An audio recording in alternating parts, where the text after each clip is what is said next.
Continuamos con Ciro Gómez Leiva por la mañana.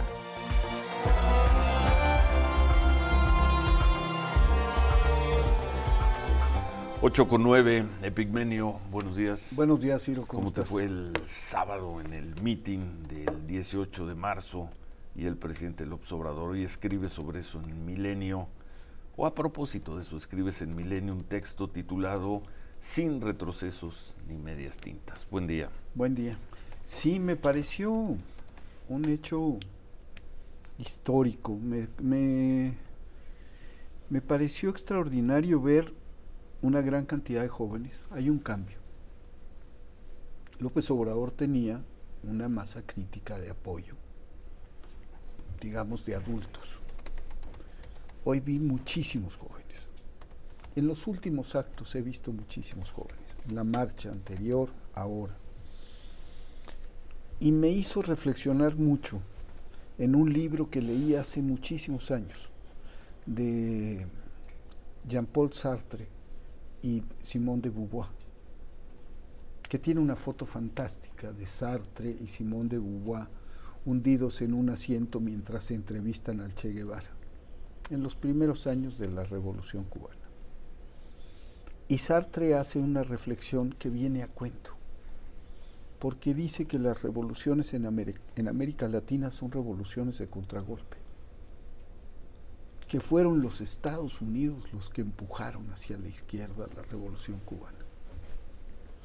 Que en lugar de acoger a ese movimiento que acababa de derrocar una dictadura con cierta filosofía cristiana, con un ímpetu cristiano inicial, por los ataques y el anticomunismo y esta cosa cerval que le tienen ante los movimientos sociales y sus ímpetus de dominio, lo que hicieron fue empujar a Cuba a la órbita de Moscú. Eso dice Sartre de la Revolución Cubana. Y 60 años después, me parece que viene a cuento en México.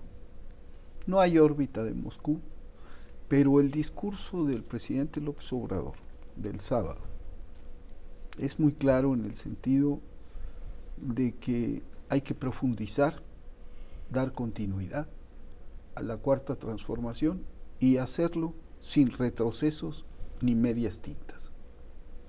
Y habla precisamente de Cárdenas, del general Lázaro Cárdenas, y del proceso de sucesión que se produjo y la decisión que toma Lázaro Cárdenas por Ávila Camacho para evitar una guerra civil.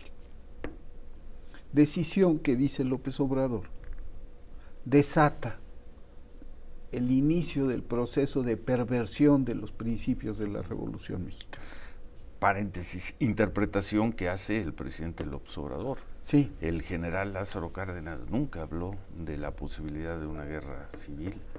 En las charlas y entrevistas con el ingeniero Cuauhtémoc Cárdenas, hijo del general Lázaro Cárdenas, nunca hablaba de la inminencia de una guerra civil. Es una interpretación que hace el presidente López Obrador que hace él, que comparte Lorenzo Meyer, que comparte ciertos historiadores, porque es una cosa extraña. Mújica era el hermano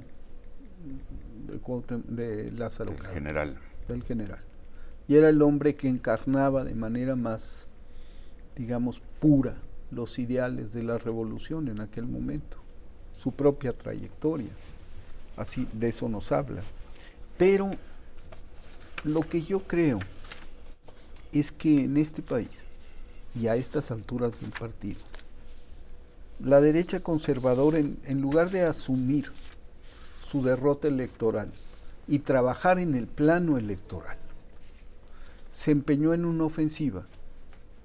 Yo digo que se trata de una intentona constante una intentona golpista constante y prolongada para destruir a AMLO, en lugar de convivir y aceptar los tiempos de la democracia.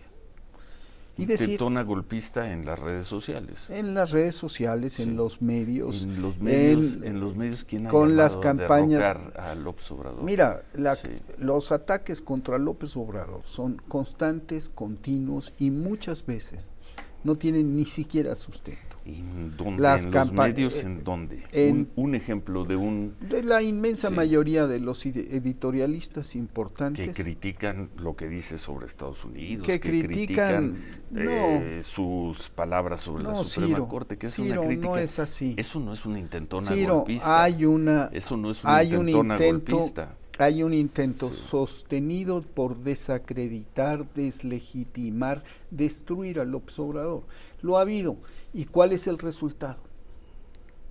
El contrario. Yo insisto. Lo han fortalecido. Pues más o menos. Pues lo han fortalecido. Más o menos. López Obrador obtuvo 53% de los votos en el 2018. En el 2021, la alianza de Morena sin López Obrador en las boletas tuvo 47, 48%. En elecciones intermedias. En la elección federal. Ese dato es muy relevante. Federal con la federal. Entonces, ¿cuál asumir su derrota? Ese dato es muy relevante. Ese dato, el que acabas de dar. Ningún partido ha sostenido ese mismo ritmo, por un lado. Y por el otro lado, cuando empieza el sexenio, 0 gubernaturas. Hoy, 22 gubernaturas. Cuando inicia el sexenio, varias gubernaturas que se ganaron en el mismo 18. No tenía nada, Veracruz, no tenía nada Morena, gana 6. Y luego vuelve a ganar, y luego vuelve a ganar. Entonces, ¿qué ha hecho la derecha? Todo menos empeñarse en lo fundamental, en la lucha democrática electoral, en ofrecer propuestas al electorado. Ganaron algunos estados. ¿Cuáles? Ganaron Chihuahua, ganaron Durango, ganaron algunos estados. Ganaron 2 de 6. Y el voto opositor, el voto no Morena, no López Obradorista, en la última elección federal fue de más del 50%. ¿A qué te refieres? Ganaron 2 de 6. ¿A qué te refieres? 52% de los votos no fueron López Obradoristas. ¿Dónde está la derrota? ¿Dónde está electoralmente? La derrota está en la realidad. ¿Dónde están los candidatos? ¿Dónde están las propuestas? ¿Dónde están las posibilidades de salir adelante en una elección que en 14 meses, tú lo has dicho reiteradamente, se va a celebrar? Y no tienen ni siquiera una figura, una sola. No, coincido porque no tienen, plenamente porque contigo. No tienen idea. Es más, esa frase creo que hasta la construimos juntos en algún momento hace meses. Sí. Es una derecha sin cabeza. Hablamos de eso. Lo de la derecha lo dices tú, pero bueno. Bueno, yo lo digo. Sí. A mí me parece que es la derecha, derecha conservadora, que quieren mantener el statu quo. Versus el statu quo hoy es la cuarta transformación. No, el statu quo en este país por más de 36, casi 40 años fue el régimen neoliberal. Y desde hace 4 hay un proceso de rompimiento y de instauración y cambio de nuevo régimen. Eso es lo que está en marcha. Eso es lo que está en marcha. Y ahora lo que sucede es que todos los ataques, en lugar de frenar el proceso, han sembrado la semilla de una transformación. Y yo hablo de una revolución. Y digo, esta es una revolución posible y necesaria. Porque se califica los programas sociales como limosnas. ¿Cómo qué? Limosnas.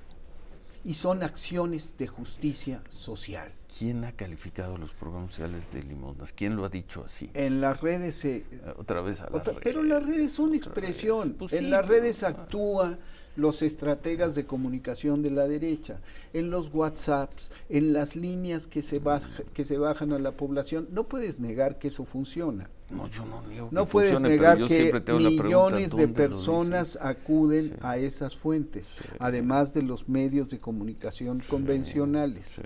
Y no puedes negar que en los medios de comunicación convencionales hay una tendencia muy clara, otra vez a calificar de populista, de desacertado, de programas clientelares, de programas clientelares. ¿Cuáles son, por cierto, los medios de comunicación no convencionales? ¿Cuáles son?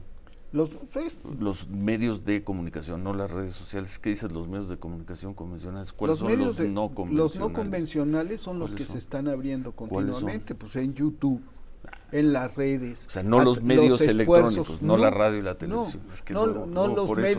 No los medios concesionados. Correcto. no los medios concesionados que funcionan en el espacio radioeléctrico. ¿Te parece que eso es? Me parece bien y ahí a eso nos atenemos. Y ahí la dejamos. Esta estación y otras estaciones, otros canales. Que lo dije, ¿cuáles son los no convencionales? Los no pues concesionados, digo, está bien. Si vamos a llegar a precisiones, pues llegamos a precisiones. Por pura claridad. Vamos a pausa, 8:20. Regresamos con Epigmenio Ibarra, como todos los miércoles. Corte y volvemos.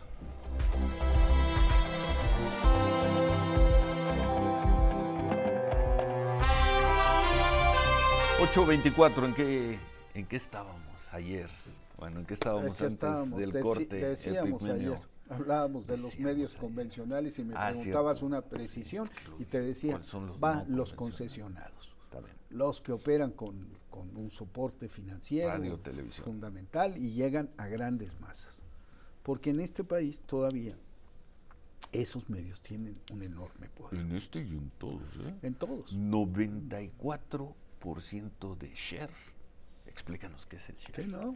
El share es el porcentaje de audiencia que está sentado. 94% de las televisiones que estaban prendidas en Japón. Bueno, para ellos era el martes en la mañana pasado. Estaban viendo el béisbol, Japón, México, 94%. Pero ya se van a morir los medios de comunicación. Por televisión, ¿eh? Esto era televisión. Que yo sostengo lo contrario. Epigmenio viendo un partido de béisbol en Japón, donde no les faltan cosas que hacer, ¿eh? Entre otras, disfrutar su tiempo libre después de las 5 o 6 de la tarde que salen.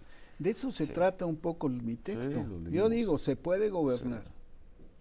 Es muy difícil gobernar contra el poder del dinero, contra el poder eclesiástico, contra los medios. Muy difícil. Porque remas contra corriente. Si el púlpito dice una cosa que el dinero impulsa y que refuerzan los medios, estás en una situación compleja. ¿Qué les falló a la derecha para completar su escenario? El ejército y los norteamericanos, que son los dos elementos decisivos en procesos golpistas en América Latina. ¿Pero a qué derecha? ¿La de Lázaro Cárdenas? No, a la derecha en México. ¿Hoy? Hoy. Si es que hay un proceso golpista, bueno, que solo habla la gente de López Obrador. No. Sí, no, yo no veo nada. Te acabo de hacer una descripción. Sí. ¿Contra quién gobierna López Obrador? Contra la mayoría de los medios. Contra los medios lo critican como los franceses a Macron, como los estadounidenses a Trump. Tú quieres, y ahí sí tenemos una diferencia, mediatizar siempre esa cosa. Dices, no, ¿cuál? Lo critican igual. No es cierto. No lo mediatizo, es lo que pienso. No es pero cierto, bueno, no te interrumpo. Porque no es así. Bueno, no es así. Si uno ha vivido varios sexenios en este país, se da cuenta del cambio sustancial de los medios frente a un presidente. Hoy son mucho más suaves con el presidente de lo que eran a estas alturas con Enrique Peña Nieto, infinitamente más suaves. Hemos hablado de eso. A estas alturas, Peña Nieto era impresentable incluso para quienes lo defendieron. Peña Nieto era el presidente, como hoy López Obrador. Y era impresentable. Pero bueno, se había desmoronado. Desde 2014, Peña Nieto era una figura en estado de descomposición que se sentaba en la silla presidencial, pero en franco estado de descomposición. A estas alturas, López Obrador es un personaje totalmente distinto. Y toda la campaña de los medios en su contra ha sido sostenida, continua, constante y absolutamente implacable. Eso sostengo yo. Está bien. Eso sostengo yo. Y además interesada. Y entonces la reflexión va en el sentido de, en cualquier otro país, con este share del que hablas, con este peso que tienen los medios. El ejemplo de Japón. Con este peso que tienen los medios de comunicación, podían haber destruido a López Obrador. Y el peso combinado entre los medios y la iglesia y la oligarquía podían haber destruido a López Obrador. Más las fuerzas políticas de la derecha, más los intelectuales, más un sector de la academia. ¿Puedo interrumpir? Sí. Yo lo que recuerdo haber visto y vivido en todo el 2018, desde enero hasta diciembre que tomó posesión, ver a medios de comunicación entusiasmados con Andrés Manuel López Obrador, eso de que lo querían destruir. En cambio, el trato que se le dio a José Antonio Meade y a Ricardo Anaya fue de derrotados desde que empezó el proceso electoral. Eso es lo que yo recuerdo. Pero bueno, no sé, recuerdos selectivos de los momentos. Pues sí. Era un entusiasmo por López Obrador en el 2018, por no hablar de los intelectuales. Yo creo que no.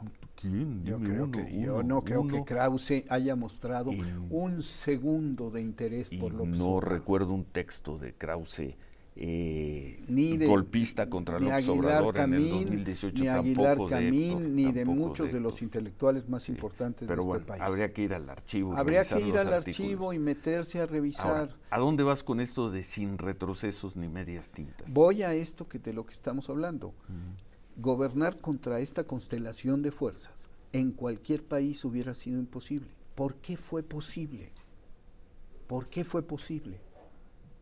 Porque encarna aspiraciones profundas y legítimas de una gran mayoría de ciudadanos, y porque los ataques, en lugar de destruir al personaje, lo han fortalecido.